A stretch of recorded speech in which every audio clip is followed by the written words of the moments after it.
Chapter 1, Mishnah 5. This Mishnah cites four more disputes between Beis Shammai and Beis Hillel that concern Yom Tov. The first regards a vendor's booth. A vendor would set up a portable booth in the marketplace, remove the door, and prop up the door as a shelf to display his wares. When he was finished for the day, he would put the door back in place to keep the booth closed when he is not using it. We now turn to the words of the Mishnah.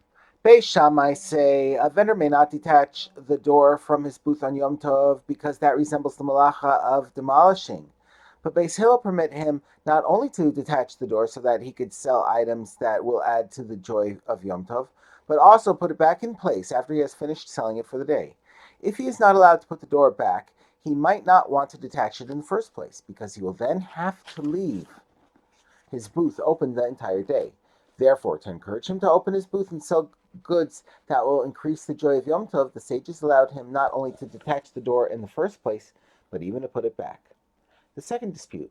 Beis Shammai say a person may not take a large pestle, which resembles a thick, heavy board, to chop meat on it because it is muksa.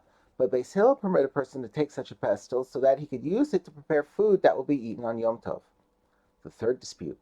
Beis Shammai say after a person slaughters an animal on Yom Tov, he may not put the hide in front of people who will trample it, which prevents it from decaying, because that is linked to the malacha of tanning.